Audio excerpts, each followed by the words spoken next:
Bien, alors, je vais en profiter pour vous montrer d'office quelque chose qui est super intéressant dans InDesign. Si vous voulez donner de la pêche à vos images, que ce soit pour un affichage sur écran ou une impression, vous avez vraiment intérêt à faire en sorte que les surfaces blanches soient un peu ternies. On va les salir un peu.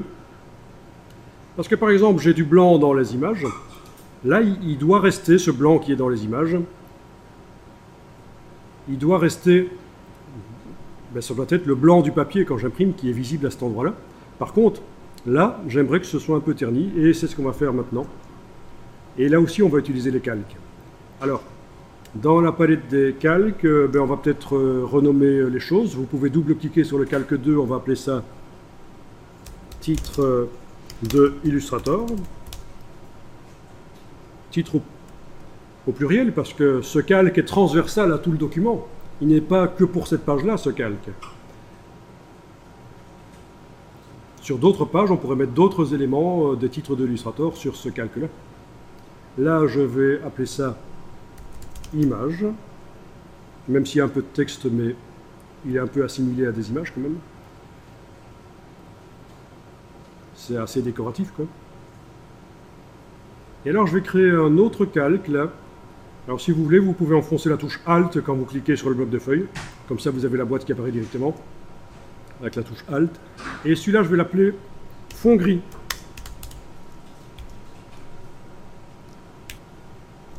Et évidemment, ce fond gris doit se situer sous les images. Donc, je prends le calque et je le déplace sous le calque des images. Vous avez une ligne noire qui apparaît, qui vous indique que vous allez l'insérer sous le calque des images. Voilà. Et donc vous avez compris que sur ce calque fond gris, on va mettre un fond gris. Sauf que, comme je voudrais que ça soit pour tout le document, je ne vais pas le faire sur la page 4, je vais le faire dans le gabarit. Donc les objets concrets vont être créés dans le calque qui est mis en surbrillance là. Voilà. Et si je veux vraiment être... Oui, il faut cliquer dessus pour indiquer que les objets vont aller là-dedans. Et si je veux vraiment être sûr que ça ne va pas aller dans les autres calques, je peux verrouiller les autres calques. D'accord.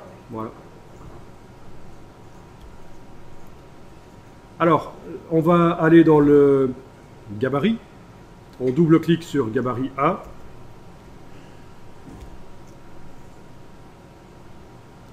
Et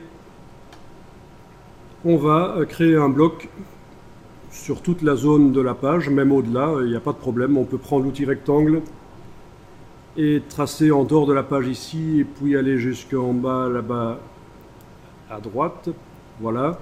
Et on va donner une couleur noire à ce bloc. Vous voyez déjà que ça fonctionne, hein. On a créé le bloc, il est bien dans le calque fond gris. Et dans le gabarit, et donc c'est pour ça que toutes les pages ont maintenant ce fond-là. Évidemment, il faut qu'il soit gris. Donc, dans Fenêtre, couleur, nuancier, je vais choisir de mettre du noir. Alors attention, il y a le piège ici, c'est qu'actuellement c'est la case de contour qui est en avant-plan, donc quand je mets du noir, je ne le vois pas, parce qu'en fait je le mets sur le contour. Il faut vraiment que je modifie le fond. Je mets le fond en avant-plan, pendant que cet objet est sélectionné. Je clique sur noir dans le nuancier, je diminue à peu près entre 3 et 6%, ça dépend de ce qu'on veut faire comme effet. Et voilà, on a un fond qui est... Et pour la démonstration, je vais faire un peu plus... Je vais faire fort, 9%, mais juste pour la démonstration, on ne ferait pas ça normalement pour un vrai travail. Et donc ce fond noir salit toutes mes pages, sauf à l'endroit des images. Si je vais voir sur les pages maintenant, vous avez un effet qui est assez bien souvent utilisé pour donner de la dynamique aux images dans les publications, c'est-à-dire que le blanc qui est dans les photos là est le vrai blanc du papier, alors que là, à côté, c'est du papier sali par de l'encre noire.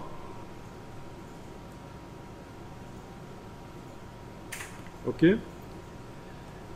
Si vous voulez voir avec ou sans, vous pouvez, dans la palette calque, enlever l'œil en face de fond gris. Voilà.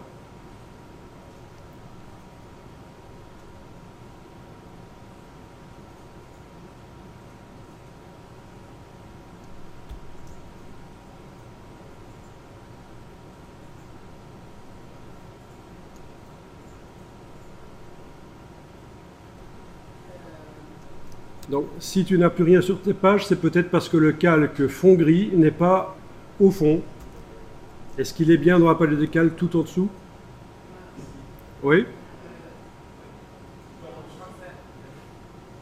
Est-ce que tu vois le calque, le dernier calque créé, il est en dessous?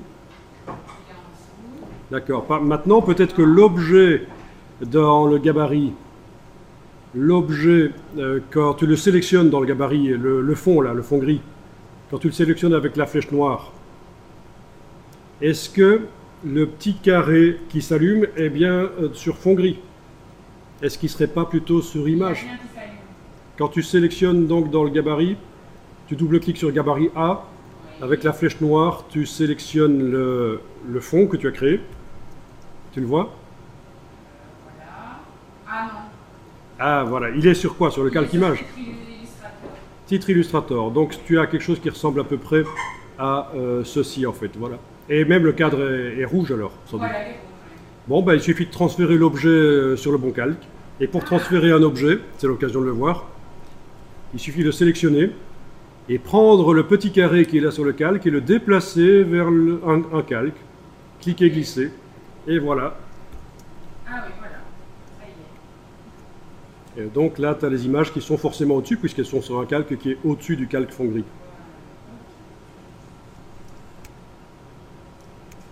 Donc ce qu'on a fait là, c'est intéressant que le visuel soit imprimé ou pas. Affichage sur écran ou impression, le système de rendre le fond un peu gris. Oui, ça donne de la pêche aux images. Les images sont les seules choses qui ont du vrai blanc. Donc c'est ça qui les fait ressortir.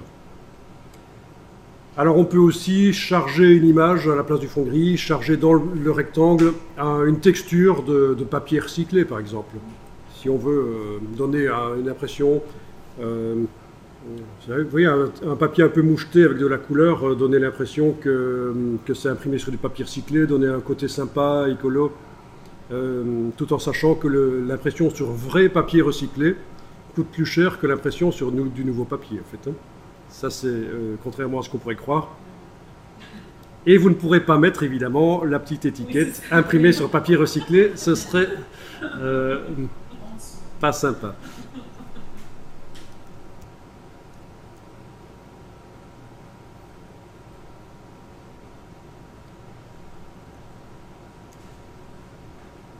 Alors, j'ai juste un problème sur la page 4. Vous vous souvenez qu'on avait mis un contour sur les objets?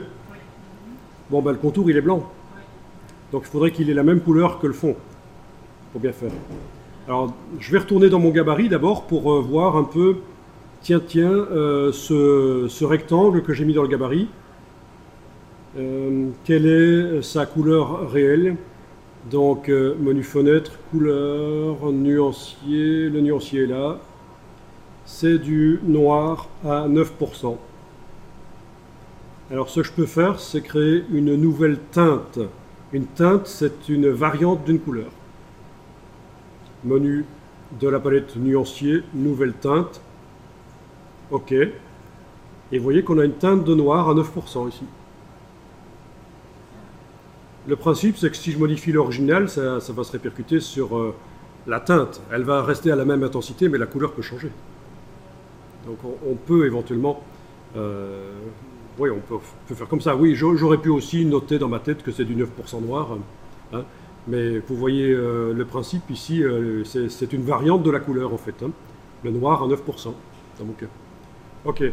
Et alors maintenant que j'ai marqué vraiment dans le nuancier cette couleur que j'ai mise au fond des pages, Je ne sais plus où aller récupérer une nuance. eh bien je vais aller sur la page 4. Et je vais mettre comme contour ce noir à 9%, comme ça, ça va correspondre à ce qu'il y a sur le fond. Puisque vous voyez qu'on a un truc bizarre là. Ça se voit sur la projection, oui, clairement, ça se voit qu'on a un contour blanc et le fond n'est pas blanc. Donc il faut penser à tout. Ah oui, mais... Exactement, il va falloir déverrouiller le calque des images et verrouiller les autres pour être vraiment sûr qu'il n'y a pas de problème. Sélectionnez tout. Ah ben non, pas tout, parce qu'il y a le... Non, non, j'ai rien dit. Le texte Illustrator est sur un autre calque. Donc oui, en effet, on peut faire CTRL A pour sélectionner tout. Et on voit qu'on a des objets qui ont tous un contour blanc. Je mets la case contour à l'avant-plan. Et je lui applique le noir à 9%. Voilà. Donc je répète la procédure.